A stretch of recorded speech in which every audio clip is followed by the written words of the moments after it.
ચલો કે આજનો આપણો મિની બ્લોગ ભેણ લેવાથી ચાલુ થાય છે તો આપણે ભેણ ઘરે જઈએ છીએ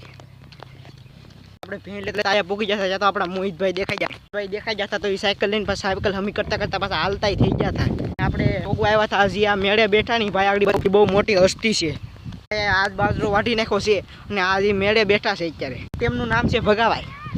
આપને એક એવું દુઃખ ભર્યું સમાચાર મળે છે કે આપણા વિજય કાકા અત્યારે ભીંડામાં લોટાવટ રાખી નાખે છે તો તમને આગળ હું બતાવું જો આપણા વિજય કાકા ઊભા ભીંડામાં લોટાવટ રાખી નાખે છે આ એના મોટા ભીંડા છે ને ઓલી બાજુ લોટાવટ રાડે છે ભેણ લઈને અહીંયા ઘેરે પૂગી ગયા છે જોયું તો આપણા વિજય કાકાને કેવી રીતે ભીંડા કેમ કાઢીને ખાઈએ આપણે પૂછીએ ત્યારે હાલતું આપને ભીંડા કાઢી નાખવાનું એવું કારણ મળ્યું કે તેના ભીંડાનો ભાવ નહોતો આવતો એટલે અહીંયા ભીંડા કાઢી નાખ્યા ખેતરમાં ફૂડા ઉસકાવાનું કીધું તો આપણે ફૂડા ઉસકાવા જાય છે ઉસકારવા આવી હા ફૂડ આવી ગયા છે આનું કક્ષ પછી ફૂડા આવ્યા આપણા ઓલ પર ખેતરમાં આવેલા છે ને સિદ્ધરાજભાઈ છે એ વતી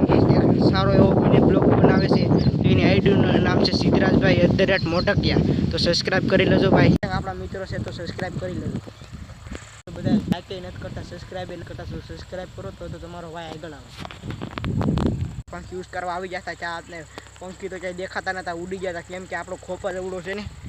પછી આપણા મેં સમાપ્તિ થઈ ગઈ તો લાઈક કરતા જજો શેર કરતા જજો સબસ્ક્રાઈબ કરતા જજો અને સબસ્ક્રાઈબ તો કરતા જ જાજો તમારા ભાઈને બહુ